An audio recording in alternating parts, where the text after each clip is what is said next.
Leader എപ്പോഴും സത്യസന്ധനായിരിക്കണം, നല്ല ഒരു കേൾവിക്കാരനായിട്ട് മാറണം. ആദ്യം തന്നെ അദ്ദേഹം നല്ല ഒരു കമ്മ്യൂണിക്കേറ്റർ ആയി മാറണം. അതായത് കമ്മ്യൂണിക്കേഷൻ സ്കില്ലുള്ള ആളാവണം. എന്ന് പറഞ്ഞു കഴിഞ്ഞാൽ അയാൾ ഏറ്റവും നല്ല പ്രാസംഗികനാവണം എന്നല്ല. കമ്മ്യൂണിക്കേഷൻ ഒരിക്കലും ട്രെയിനിങ് അല്ല. ട്രെയിനറും കമ്മ്യൂണിക്കേറ്ററും ഒക്കെ തമ്മിൽ വ്യത്യാസമുണ്ട്. കമ്മ്യൂണിക്കേഷൻ എന്ന് പറഞ്ഞാൽ എന്താണ്? അയാൾ നല്ല രീതിയിൽ, അതായത് അയാൾക്ക് കിട്ടുന്ന അറിവുകൾ മറ്റുള്ള ആളുകൾക്ക് പകർന്നു കൊടുക്കാൻ പറ്റുന്ന ആളായിരിക്കണം. അതെങ്ങനെയാ പകർന്നു കൊടുക്കുക? മൈ ലൈഫ് സ്റ്റൈൽ ബിസിനസ്സിൽ നമ്മുടെ പ്രവീൺ ജെ ചന്ദൻ എന്ന് പറഞ്ഞ വ്യക്തി പറഞ്ഞത്, നിങ്ങൾക്ക് ഒരു നല്ല ലീഡർ ആവണമെങ്കിൽ ഇത്ര മാത്രം ചെയ്താൽ മതി. എന്താ ചെയ്യേണ്ടത്? അപ്ലൈൻ ലീഡർ എന്താണോ പറയുന്നത് അത് നിങ്ങളുടെ ഡൗൺലൈൻ ലീഡേഴ്സിനോട് അതുപോലെ തന്നെ പറഞ്ഞു കൊടുക്കുക. അതാണ് കമ്മ്യൂണിക്കേറ്റർ എന്ന് പറയുന്നത്. ആ ഒരു കമ്മ്യൂണിക്കേഷൻ നമ്മുടെ ടീമുമായിട്ട് ഉണ്ടാവണം. നല്ല ഒരു കമ്മ്യൂണിക്കേറ്റർ ആയിട്ട് മാറണം എന്നുള്ളതാണ് ആദ്യം പറയാനുള്ളത്. അപ്പോ നല്ല ഒരു കമ്മ്യൂണിക്കേഷൻ നമുക്ക് ഉണ്ടാവുക, നമ്മളുടെ ലീഡേഴ്സ് പറയുന്ന അല്ലെങ്കിൽ നമുക്ക് കിട്ടുന്ന നല്ല അറിവുകൾ നമ്മുടെ ടീമിലേക്ക് എത്തിച്ചു കൊടുക്കുക. അതാണ് നല്ല കമ്മ്യൂണിക്കേഷൻ എന്ന് പറയുന്നത്.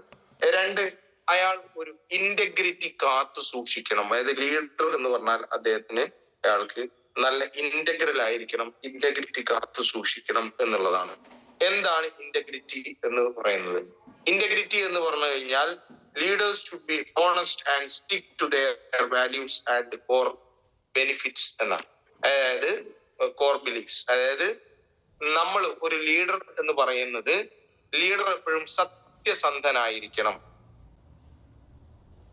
സത്യസന്ധൻ എന്ന് പറഞ്ഞു കഴിഞ്ഞാൽ അദ്ദേഹം സത്യം പറഞ്ഞാൽ മതി. സത്യസന്ധനായിരിക്കണം എന്ന് പറഞ്ഞാൽ കള്ളത്തരങ്ങൾ പറയരുത്, കള്ളത്തരങ്ങൾ കാണിക്കരുത് എന്നുള്ളതാണ് സത്യസന്ധൻ.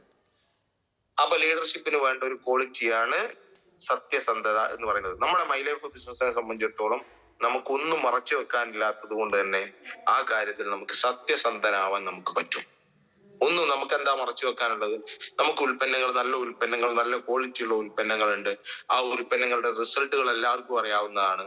അതുകൊണ്ട് നമ്മൾ ഇതിൽ സത്യസന്ധത, അതുപോലെ തന്നെ സത്യസന്ധത നമ്മൾ കാണിക്കേണ്ടത് എവിടെയാണെന്ന് വെച്ചാൽ, ഡൗൺലൈൻ ലീഡർ ഒരു പ്രൊഡക്റ്റ് വാങ്ങാൻ പൈസ തരുന്ന സമയത്ത് ആ പൈസ നമ്മുടെ ആവശ്യത്തിന് ഉപയോഗിക്കുകയും അയാൾക്ക് പ്രൊഡക്റ്റ് കൊണ്ടുകൊടുത്ത് BV കയറ്റാണ്ട് നിൽക്കുകയും ചെയ്യുന്നത് സത്യസന്ധമല്ല. അപ്പം അങ്ങനത്തെ സത്യസന്ധമല്ലാത്ത കാര്യങ്ങൾ ചെയ്യരുത് എന്നുള്ളതാണ്. കള്ളത്തരങ്ങൾ പറയാതിരിക്കുക, സത്യസന്ധത, ധാർമ്മികത, ഇതൊക്കെയാണ് ഇന്റഗ്രിറ്റി എന്ന് പറയുന്നത്. ധാർമ്മികത, നമുക്കറിയാമല്ലോ ധാർമ്മികത എന്താണ് എന്നുള്ളത്. അപ്പം ധാർമ്മികമായിട്ടും നമ്മൾ എന്തായിരിക്കണം? കേപ്പബിൾ ആയിരിക്കണം. അല്ലെങ്കിൽ ധാർമ്മികമായിട്ടും നമ്മൾ ആ ധാർമ്മികത കാത്തു സൂക്ഷിക്കുന്ന ആളായി മാറണം. പിന്നെ അതുപോലെ തന്നെ ഒരു ലീഡർക്ക് വേണ്ടതാണ് നമുക്ക് സഹാനുഭൂതി എന്ന് പറയും. സഹാനുഭൂതി, എംപതി. സിമ്പതിയും എംപതിയും തമ്മിൽ വ്യത്യാസമുണ്ട്. സിമ്പതി എന്ന് പറഞ്ഞാൽ മറ്റൊരാളോട് എനിക്ക് തോന്നുന്ന ഒരു കാര്യത്തിനെയാണ് സിമ്പതി എന്ന് പറയാം. എംപതി എന്ന് പറഞ്ഞാൽ മറ്റൊരാളെ ഷൂവിൽ ഞാൻ ഇറങ്ങി ചെന്നിട്ട്, അല്ലെങ്കിൽ മറ്റൊരാളുടെ കുപ്പായത്തിൽ നമ്മൾ നിന്നിട്ട് അയാളെ കുറിച്ച് ചിന്തിക്കുന്നതിനെയാണ് നമ്മൾ എംപതി എന്ന് പറയാം. എന്ന് പറഞ്ഞു കഴിഞ്ഞാൽ, എന്തെങ്കിലും ഒരു ബുദ്ധിമുട്ട് ഒരു ഡിസ്ട്രിബ്യൂട്ടർ വന്ന് പറയുന്ന സമയത്ത്, ഈ ബിസിനസ്സിൽ ഒരു ഡിസ്ട്രിബ്യൂട്ടർ വന്ന് പറയുന്ന സമയത്ത് നമ്മൾ അയാളുടെ ഭാഗത്തു നിന്നും നമ്മൾ കേൾക്കാൻ തയ്യാറാവുക എന്നുള്ള, അയാളുടെ ഭാഗത്തു നിന്നും ചിന്തിക്കാൻ തയ്യാറാവുക. നമ്മൾ പല സമയത്തും നമ്മുടെ മാത്രം ശരികളിലും നമ്മുടെ മാത്രം ചിന്തകളിലും ഞാൻ തന്നെയാണ് ശരി എന്നും ചിന്തിച്ചുകൊണ്ട് മറ്റുള്ള ആളുകളോട് പെരുമാറുമ്പോ അവിടെ സംഭവിക്കുന്നത് നമുക്ക് മറ്റേ ആളെ മനസ്സിലാക്കാൻ സാധിക്കില്ല എന്നുള്ള. അപ്പൊ ആ സമയത്ത് നമ്മൾ എംപതറ്റിക് ആയി, അതായത് അയാളുടെ ഭാഗത്തു നിന്നും ഒന്ന് ചിന്തിച്ചു നോക്കിക്കഴിഞ്ഞാൽ തീർക്കാവുന്ന ഒരുപാട് കാര്യങ്ങൾ ഉണ്ടാവും, പ്രശ്നങ്ങൾ ഉണ്ടാവും. അപ്പം അങ്ങനെ നമ്മൾ കാര്യങ്ങൾ തീർക്കുക, തീരുമാനമാക്കുക. അതായത് എംപതി, മറ്റുള്ള ആളോട് നമുക്ക് എന്ത് വേണം? ഫീലിംഗ് വേണം. എന്നാൽ മാത്രമേ അവരുടെ ഫീലിങ്ങുകൾ, അവരുടെ ചിന്തകൾ, അവരുടെ മനോഭാവങ്ങൾ, അവരുടെ ഭാവങ്ങൾ എല്ലാം നമ്മൾ മനസ്സിലാക്കണം. അവരുടെ ഭാഗത്തു നിന്നും നമ്മൾ നിന്നുകൊണ്ട് നമ്മളൊന്ന് മനസ്സിലാക്കുക. അപ്പൊ അങ്ങനെയാണ് ഒരു എംപതിയുള്ള ഒരു ലീഡറായി മാറുക. അടുത്തത് പറയാനുള്ളത് നമുക്ക് സെൽഫ് അവയർനെസ് എന്ന് വേണം. അതായത് എന്താണ്? സ്വയം ബോധം ഉണ്ടാവണം എന്നുള്ളതാണ്. സ്വയം ബോധം എന്ന് പറഞ്ഞു കഴിഞ്ഞാൽ എന്താണ്? നമ്മൾ ആരാണ്, നമ്മൾ എന്താണ് എന്നുള്ളൊരു തിരിച്ചറിവ് നമ്മൾ ഉണ്ടാക്കുക. നമുക്ക് എപ്പോഴും ഉണ്ടാവണം. ഒരു ലീഡർക്ക് ഉണ്ടാവേണ്ട ഒരു ക്വാളിറ്റിയാണ് സെൽഫ് അവയർനെസ് എന്ന് പറയുന്നത്. നമ്മൾ നമ്മളെ തന്നെ മനസ്സിലാക്കണം. നമ്മളെ മനസ്സിലാക്കി നമ്മുടെ വ്യക്തിത്വത്തിൽ, നമ്മുടെ വ്യക്തിപരമായിട്ടുള്ള കുറെ കാര്യങ്ങളിൽ ഉണ്ടാവുന്ന പോരായ്മകൾ അത് നമ്മൾ മനസ്സിലാക്കണം. എന്റെ പേഴ്സണാലിറ്റിയിൽ എനിക്കുണ്ടാവുന്ന പോരായ്മകൾ എന്താണ്, എന്റെ സ്വഭാവം എന്താണ് എന്നുള്ളത് ഞാൻ തന്നെ മനസ്സിലാക്കുക. എനിക്ക് ചില കാര്യങ്ങൾ ചിലപ്പം ആങ്സൈറ്റികൾ ഉണ്ടാവും, അല്ലെങ്കിൽ എനിക്ക് ഭയങ്കരമായിട്ടുള്ള എന്താണ് പറയാ പിന്നെ ചില കാര്യങ്ങൾ ആകാംക്ഷ ഉണ്ടാവും. ഞാൻ അങ്ങനെയുള്ള ഒരാളാണോ? എന്ത് കാര്യങ്ങളിലാണ് ഞാൻ ആകാംക്ഷനാണത്? എന്ത് കാര്യങ്ങളിലാണ് ഞാൻ ഇമോഷണൽ ആവുന്നത്? അല്ലെങ്കിൽ എന്റെ ഭാവങ്ങൾ വ്യത്യാസം വരുന്നത് ഏത് സമയത്താണെന്ന് ഞാൻ മനസ്സിലാക്കുക, സ്വയം മനസ്സിലാക്കുക. ഇത് നമ്മൾ ചെയ്യേണ്ട ഒരു കാര്യം. നമ്മൾ പല ആളുകളും പറയാറുണ്ട്, ചില ആളുകളോട് വന്ന വഴി മറക്കരുത് കേട്ടോ എന്ന് പറഞ്ഞു കഴിഞ്ഞാൽ നമ്മുടെ നേരത്തെയുള്ള നമ്മൾ എന്തായിരുന്നു, നമ്മൾ എന്താണ് എന്നുള്ള ഒരു ബോധ്യം നമുക്ക് ഉണ്ടാവുക. അതാണ് സ്വയം ബോധം എന്ന് പറയുന്നത്. ഓക്കെ, ഇനി അതുപോലെ തന്നെ അടുത്തത് പറയാനുള്ളത്, നമ്മൾക്ക് ഉത്തരവാദിത്തമുള്ള ആളായിരിക്കണം, ആളുകളായി മാറണം എന്ന് പറഞ്ഞു കഴിഞ്ഞാൽ, ഉത്തരവാദിത്തം എന്ന് പറയുന്നത് നമ്മൾ അക്കൗണ്ടബിൾ ആണ്, ഉത്തരവാദിയാണ് എന്ന് നമ്മൾ മനസ്സിലാക്കുക. എന്തിന്? നമ്മുടെ ടീമിൽ ഉണ്ടാകുന്ന ഏതൊരു കാര്യത്തിനും നമ്മളാണ് ഉത്തരവാദി, അല്ലെങ്കിൽ നാളെ ചോദ്യം ചോദിക്കപ്പെടുന്ന ആൾ നമ്മളായിരിക്കും എന്ന് നമ്മൾ മനസ്സിലാക്കുക.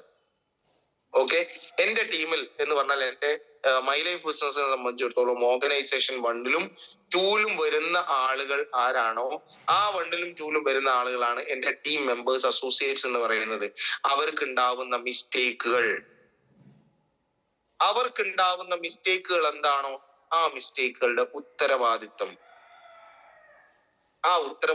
ഏറ്റെടുത്തുകൊണ്ട് അവർക്കത് തിരുത്തി കൊടുക്കുക എന്നുള്ള ഒരു കാര്യം നമ്മൾ ചെയ്യണം. നിങ്ങളായിരിക്കും ആ ഒരു ചോദ്യത്തിന് ഉത്തരം നൽകേണ്ട ആളുകൾ, നിങ്ങളായിരിക്കും എന്നുകൂടി നമ്മൾ മനസ്സിലാക്കുക. അതാണ് അക്കൗണ്ടബിൾ ആണ് എന്ന് പറഞ്ഞു കഴിഞ്ഞാൽ നിങ്ങളായിരിക്കും അവരുടെ ഉത്തരവാദിത്വം ഏറ്റെടുക്കേണ്ടത്. ഓക്കെ, അടുത്ത ഒരു പോയിന്റ് ആണ്, നമുക്ക് ഒരു സ്ട്രാറ്റജിക് തിങ്കിങ് വേണം എന്ന് പറഞ്ഞു കഴിഞ്ഞാൽ, സ്ട്രാറ്റജി എന്ന് പറഞ്ഞു കഴിഞ്ഞാൽ എന്താണ്? നമ്മൾ തന്ത്രങ്ങൾ മെനയുന്നതിനാണ് സ്ട്രാറ്റജി എന്ന് പറയാം. അതായത് നമുക്ക് ഒരു സ്ട്രാറ്റജിക് ആയിട്ടുള്ള തന്ത്രങ്ങൾ മെനയുന്ന ഒരു ചിന്തകൾ ഉണ്ടാവണം എന്നുള്ളത്. അതായത് എങ്ങനെയാണ് തന്ത്രങ്ങൾ? എന്റെ ടീമിന് ആവശ്യമുള്ളത് എന്താണോ അത് ഞാൻ തന്നെ ആലോചിച്ചുകൊണ്ട്, ഇല്ലെങ്കിൽ നിങ്ങൾ നിങ്ങളുടെ തൊട്ട് അപ്ലൈൻ ലീഡറോട് സംസാരിച്ചു കൊടുത്തു കഴിഞ്ഞാൽ അവര് നിങ്ങൾക്ക് ചില കാര്യങ്ങൾ പറഞ്ഞു തരും. അതായത് എങ്ങനെ നമുക്ക് ഈ ബിസിനസ് സക്സസ് ആവാൻ ഒരു ടീമിനെ എങ്ങനെ മോട്ടിവേറ്റ് ചെയ്ത് കൊണ്ടുപോകാം, അവരെ മുന്നോട്ട് നയിക്കേണ്ടത് എങ്ങനെയാണ് എന്നുള്ളത്. ചില ടീമുകളിൽ സ്ത്രീകൾ കൂടുതലായിരിക്കും, ചില ടീമുകളിൽ പുരുഷന്മാർ കൂടുതലായിരിക്കും, ചില ടീമുകളിൽ പ്രായമുള്ള ആളുകൾ കൂടുതലായിരിക്കും, ചില ടീമുകളിൽ ചെറുപ്പക്കാർ കൂടുതലായിരിക്കും, ചില ടീമുകൾ മിക്സ് ആയിരിക്കും. അപ്പൊ എല്ലാ ആളുകൾക്കും ഒരേ സ്വഭാവമായിരിക്കില്ല, എല്ലാ ടീമും ഒരേ രീതിയിലായിരിക്കില്ല പ്രവർത്തിക്കുന്നത്. അപ്പൊ ഒരു ലീഡറെ സംബന്ധിച്ചിടത്തോളം ലീഡർ മനസ്സിലാക്കേണ്ടത് എങ്ങനെ നമുക്ക് എന്ത് ചെയ്യാം, തീരുമാനങ്ങൾ എടുക്കുന്ന സമയത്ത് എങ്ങനെ നമുക്ക് ടീമിന് ഉപകാരപ്പെടുന്ന രീതിയിൽ നമുക്ക് തീരുമാനങ്ങൾ എടുക്കാം എന്നുള്ളത്, സ്വന്തം ടീമിന് എന്താണോ ആവശ്യം അത് മനസ്സിലാക്കി അത് പറഞ്ഞു കൊടുക്കാൻ നമുക്ക് പറ്റണം. അതിനെയാണ് സ്ട്രാറ്റജിക് തിങ്കിങ് എന്ന് പറയുന്നത്. അതുപോലെ തന്നെ അടുത്തൊരു പോയിന്റ് ആണ് ഓപ്പൺനെസ് എന്ന് പറയുന്നത്. ഓപ്പൺനെസ് എന്ന് പറഞ്ഞു കഴിഞ്ഞാൽ തുറന്ന ഒരു പുസ്തകം പോലെയെന്നോ അല്ലെങ്കിൽ തുറന്ന ഒരു വാതിൽ പോലെ എന്നൊക്കെ നമുക്ക് പറയാൻ പറ്റും. എന്താണ്? ട്രാൻസ്പെറന്റ് ആയിരിക്കണം. നമ്മളെ സംബന്ധിച്ചിടത്തോളം ഞാൻ എന്ന വ്യക്തി ട്രാൻസ്പെറന്റ് എന്ന് പറഞ്ഞു കഴിഞ്ഞാൽ എന്താണ്? നമുക്കൊരു ഗ്ലാസ്സിലൂടെ നോക്കിക്കഴിഞ്ഞാൽ ഇവിടുന്ന് അങ്ങോട്ട് കാണാൻ പറ്റും, ഇല്ലേ? അപ്പൊ അങ്ങനെ ആയിരിക്കണം നമ്മൾ എന്നാണ് പറയുന്നത്. കാരണം അതെങ്ങനെ? നമ്മൾ ചെയ്യുന്ന കാര്യങ്ങളിൽ, നമ്മൾ പറയുന്ന കാര്യങ്ങളിൽ, നമ്മളിൽ നിന്ന് നമ്മുടെ ടീം എന്താണ് പ്രതീക്ഷിക്കുന്നത് എന്ന കാര്യങ്ങളിൽ വ്യക്തത ഉണ്ടായിരിക്കണം എന്നുള്ളതാണ്. നമ്മളടുത്ത് ഒരാൾ വരുന്ന സമയത്ത്, നമ്മളടുത്ത് ഒരാൾ ഒരു കാര്യം പറയാൻ വരുന്ന സമയത്ത് എനിക്ക് അങ്ങോട്ട് പോവാം എന്നുള്ള ഒരു തോന്നൽ എനിക്ക് ഉണ്ടാവണമെങ്കിൽ, ഞാൻ എന്റെ ലീഡറുടെ അടുത്ത് പോയി ഒരു കാര്യം എനിക്ക് പറയാം എന്ന തോന്നൽ ഉണ്ടാവണമെങ്കിൽ എനിക്ക് ആളോട് ഒരു വിശ്വാസം ഉണ്ടാവണം നിർബന്ധമായിട്ടും.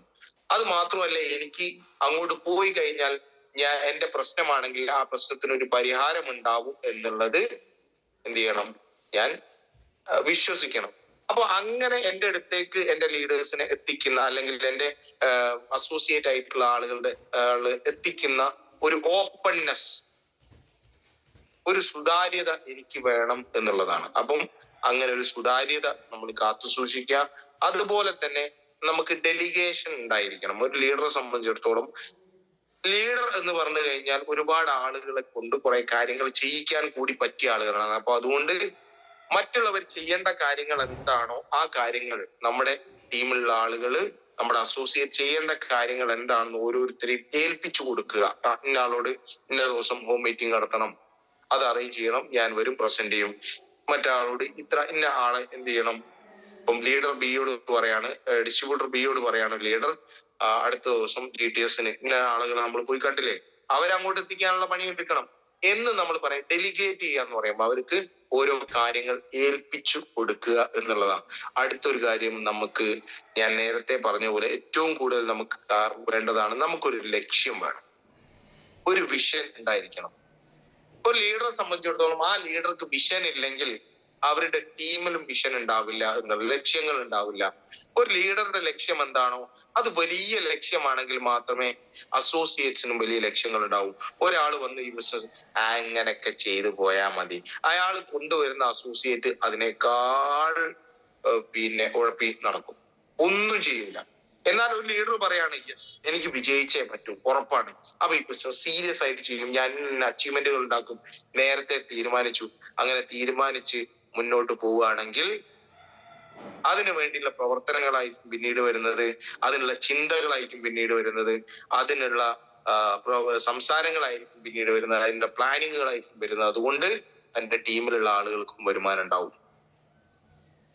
അടുത്തത് നമ്മൾക്ക് ഉണ്ടാവേണ്ട ഒരു കാര്യമാണ് പ്രോബ്ലം സോൾവിങ് മെന്റാലിറ്റി. അതായത് ഒരു പ്രശ്നങ്ങൾ ഉണ്ടായി കഴിഞ്ഞാൽ ആ പ്രശ്നങ്ങൾ ഊതി വീർപ്പിക്കുകയല്ല, ആ പ്രശ്നങ്ങൾ സോൾവ് ചെയ്യാനുള്ള ഒരു മെന്റാലിറ്റി നമുക്ക് ഉണ്ടാവണം.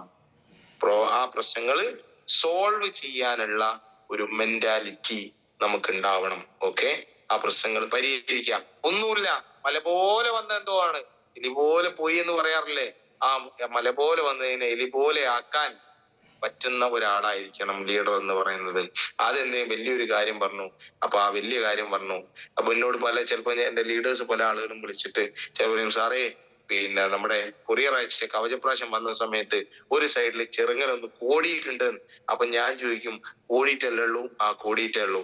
എന്നാൽ ഒന്നുകിൽ ഒരു പ്രശ്നവും ഞങ്ങൾ ഉപയോഗിച്ചോളി, നമ്മുടെ കമ്പനി അല്ല സാധനം അയക്കുന്നത്, കൊറിയർ കമ്പനിയാണ് അത് അയക്കുന്നത്, നിങ്ങൾ ഉപയോഗിച്ചോളൂ, ഇനി പറ്റൂല എങ്ങോട്ട് കൊണ്ടുപോയി, ഞാൻ ഉപയോഗിച്ചോളാം, എൻ്റെ പുതിയ നിങ്ങൾ അങ്ങോട്ട് തന്നോളാം എന്ന് ഞാൻ പറയുമ്പോ അപ്പോ ആള് പറയും, ഇല്ല സാറേ നിങ്ങൾ ഇതാക്കണമെന്നില്ല, ഞാൻ തന്നെ അത് ഉപയോഗിച്ചോളാം, എനിക്ക് ഉപയോഗിക്കേണ്ടതുണ്ട്. സത്യത്തിൽ അതിന്റെ ഉള്ളിലുള്ള സാധനത്തിന് ഒരു കേടും വന്നില്ല, ഒന്നും സംഭവിച്ചിട്ടില്ല, ഇതിന്റെ മുകളിലൊന്ന് ചതങ്ങിപ്പോയതാ, കൊറിയർ കാരണം കൊണ്ടുവന്ന സമയത്ത് എവിടെ ഒന്ന് തട്ടിപ്പോയതാണ്. പക്ഷെ പൈസ കൊടുത്ത് വാങ്ങിയ സാധനല്ലേ, നമുക്ക് പുറമേ പെർഫെക്റ്റ് ആവണം, നമ്മൾ ഷോക്കേസിൽ വെക്കുന്നത് അല്ലെങ്കിലും പെർഫെക്റ്റ് ആവണം എന്ന് തോന്നലാണ്. അപ്പൊ ഞാൻ അത് ഏറ്റെടുക്കാൻ തയ്യാറായപ്പോ ആള് പറഞ്ഞു, വേണ്ട സാറേ അത് ഞാൻ തന്നെ ഉപയോഗിച്ചോളാം, എനിക്ക് കുഴപ്പമൊന്നുമില്ല എന്ന് മതി. ഇതാണ് പ്രശ്നപരിഹാരം എന്ന് പറയുന്നത്. അപ്പൊ അങ്ങനെ പ്രശ്നങ്ങൾ പരിഹരിക്കാൻ നമുക്ക് പറ്റണം. ഇതൊരു ചെറിയ ഉദാഹരണമാണ് ഞാൻ പറഞ്ഞത്. പിന്നെ അതുപോലെ തന്നെ നമ്മൾ അഡാപ്റ്റബിലിറ്റി ഉള്ള ആളായിരിക്കണം എന്ന് പറഞ്ഞു കഴിഞ്ഞാൽ നമ്മൾക്ക് പല കാര്യങ്ങളിലും നമുക്ക് കാര്യങ്ങൾ ഉൾക്കൊള്ളാൻ പറ്റുന്ന ആളുകളായി മാറാം. കാര്യങ്ങൾ ഉൾക്കൊള്ളാൻ പറ്റുന്ന ആളുകൾ എന്ന് പറയുമ്പോൾ നമ്മൾ മനസ്സിലാക്കേണ്ടത്,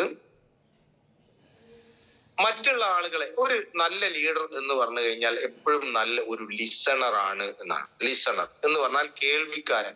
മറ്റുള്ളവരെ കേൾക്കാൻ പറ്റുന്ന ആളാണ് ഏറ്റവും നല്ല ബിസിനസ്സുകാരൻ, ഏറ്റവും നല്ല മാർക്കറ്റിംഗ് സ്കില്ലുള്ള ആൾ, ഏറ്റവും നല്ല ലീഡർ എന്ന് പറയും. ഒരു നേതാവ് നയിക്കുന്ന ആളെന്ന് പറഞ്ഞു കഴിഞ്ഞാൽ നല്ല ഒരു ലിസണർ ആണ്. അപ്പോ നമ്മൾ എന്താവണം, നല്ല ഒരു കേൾവിക്കാരനായിട്ട് മാറണം. നമുക്ക് കേൾക്കാനൊന്നും സമയമില്ല, പാടില്ല. എത്ര തിരക്കിലാണെങ്കിലും, ഒന്നുകിൽ നിങ്ങളുടെ ടീമിലെ ആളുകൾ എത്ര തിരക്കിലാണെങ്കിൽ പറയാ തിരക്കിലാണ്, ഇല്ലെങ്കിൽ നിങ്ങൾ കൃത്യമായിട്ട് പറയുന്ന കാര്യങ്ങൾ കേൾക്കാൻ തയ്യാറാവുക. അങ്ങനെ ഒരുപാട് കേട്ടതിന് ശേഷം മാത്രം നിങ്ങൾ, അല്ലെങ്കിൽ പറയാനുള്ള കാര്യങ്ങൾ കംപ്ലീറ്റ് കേട്ടതിന് ശേഷം മാത്രം അങ്ങോട്ട് പറയാം. അതെപ്പോഴും നമ്മൾ സൂക്ഷിക്കേണ്ട ഒരു കാര്യമാണ്, നല്ല ലിസണറായി മാറുക എന്നുള്ളത്. അപ്പോ അങ്ങനെ ഒരു ലിസണറായിട്ട് നമുക്ക് മാറണം. അപ്പോഴാണ് നമുക്ക് ഈ ഒരു തുറന്ന മനസ്സുണ്ടാവുക, ഓപ്പൺ മൈൻഡ്നെസ് ഒക്കെ ഉണ്ടാവുക എന്നുള്ളത്. അപ്പോ അതുപോലെ തന്നെ നമ്മൾ എന്തായിരിക്കണം, മാറ്റങ്ങളെ ഉൾക്കൊള്ളുന്ന ഒരാൾ കൂടി ആയിരിക്കണം. ഓക്കെ, നമ്മൾ മാറ്റങ്ങൾ ഉൾക്കൊള്ളുന്ന ആളുകൂടി ആവാനുള്ള ഒരു ശ്രമം നടത്തുക. നമുക്കങ്ങനെ മാറ്റങ്ങൾ ഉൾക്കൊള്ളാൻ സാധിക്കുന്ന ആളുകളായിട്ട് മാറണം എന്ന് പറയാൻ കാരണം, പണ്ട് മൊബൈൽ ഫോൺ, സ്മാർട്ട് ഫോൺ ഉപയോഗിക്കാത്ത വെറും ഞെക്കുന്ന മറ്റെന്താണ് കീപാഡ് ഉള്ള മൊബൈൽ ഉപയോഗിച്ച ആളുകൾ, പല ആളുകളും ഇപ്പൊ എന്റെ മുമ്പിൽ സൂമിൽ ഇരിക്കുന്നുണ്ട്. അത് ഈ ഒരു ടെക്നോളജിയുടെ അഡാപ്റ്റബിലിറ്റിയാണ് നിങ്ങൾ നടത്തിയിട്ടുള്ളത്. ഈ ടെക്നോളജി നിങ്ങൾ ആക്സെപ്റ്റ് ചെയ്യാൻ തയ്യാറായി എന്നുള്ളതാണ്. അപ്പൊ അതുപോലെ നമ്മുടെ ചുറ്റുമുള്ള മാറ്റങ്ങളെ നമ്മൾ ഉൾക്കൊള്ളാൻ നമ്മൾ തയ്യാറാവണം. അപ്പോഴേ മാത്രമേ നമുക്കൊരു ലീഡർ ആവാൻ പറ്റുള്ളൂ, നയിക്കുന്ന ആളാവാൻ പറ്റുള്ളൂ. അതുപോലെ തന്നെ നിങ്ങൾ ഏറ്റവും നന്നായിട്ട് നമ്മുടെ ടീമിനെ മോട്ടിവേറ്റ് ചെയ്യുന്ന ആളായി മാറണം. നെഗറ്റീവുകളിൽ നിന്ന് മാറി നിൽക്കുക, പോസിറ്റീവ് തിങ്കിങ്. നെഗറ്റീവുകളിൽ നിന്ന് മാറി നിൽക്കുക എന്ന് പറഞ്ഞാൽ, ഒരാൾ നെഗറ്റീവ് പറഞ്ഞാൽ പോലും അതിലൊരു പോസിറ്റീവ് കാണാൻ നമ്മൾ തയ്യാറാണ്. നമ്മൾ അതിനെപ്പോഴും ഉദാഹരണം പറയാറുള്ളത്, 2 ഗ്ലാസുകളിൽ പകുതിയും വെള്ളമുണ്ട്. അതിൽ 2 രീതിയിൽ നമുക്ക് പറയാം. ആദ്യത്തേത് നമ്മൾ പറയും, ഈ ഗ്ലാസ്സിൽ പകുതി മാത്രമേ വെള്ളമുള്ളൂ, പകുതി മാത്രമേ വെള്ളമുള്ളൂ എന്ന് പറഞ്ഞാൽ അത് ഒരിക്കലും പോസിറ്റീവ് അല്ല, അത് നെഗറ്റീവ് ആയിട്ടുള്ള തിങ്കിങ് ആണ്. പകുതി മാത്രമേ വെള്ളമുള്ളൂ എന്ന് പറയുന്ന സമയത്ത് നമ്മുടെ മെന്റാലിറ്റി. എന്നാൽ നമ്മൾ പറയാണ്, ഇതിൽ പകുതി വെള്ളമുണ്ട്, രണ്ടും ഒരേ അർത്ഥമാണല്ലോ.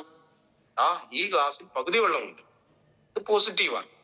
അപ്പൊ ഒരേ കാര്യത്തിനെ നമ്മൾ പോസിറ്റീവും നെഗറ്റീവുമായിട്ട് കാണാം. അപ്പൊ നമ്മൾ എപ്പോഴും പോസിറ്റീവ് തിങ്കിങ് ഉള്ള ആളുകളായി മാറുക.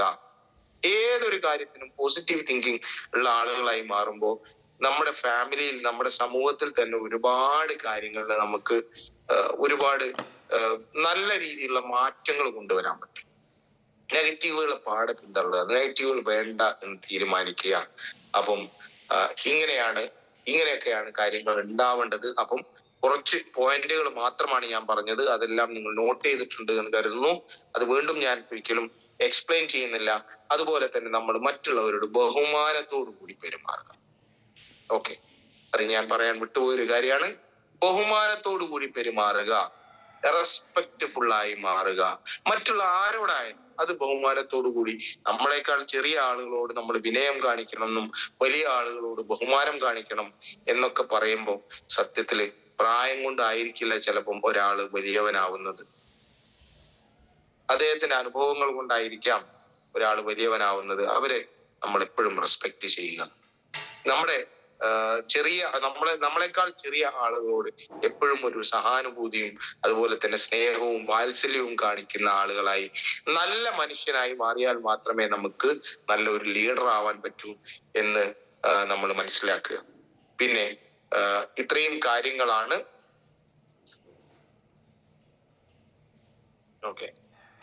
കാര്യങ്ങളാണ് ഒരു ലീഡർഷിപ്പിലേക്ക് നമ്മൾ വരുന്ന സമയത്ത് നമ്മൾ പാലിക്കേണ്ട ഒരുപാട് കാര്യങ്ങൾ വേറെയുണ്ട്. എനിക്ക് ഇമ്പോർട്ടന്റ് എന്ന് തോന്നിയിട്ടുള്ള ഈ ഒരു സമയത്തിനുള്ളിൽ പറഞ്ഞു തീർക്കാൻ പറ്റിയിട്ടുള്ള കാര്യങ്ങളാണ് ഞാൻ ഇന്ന് പറഞ്ഞിട്ടുള്ളത്.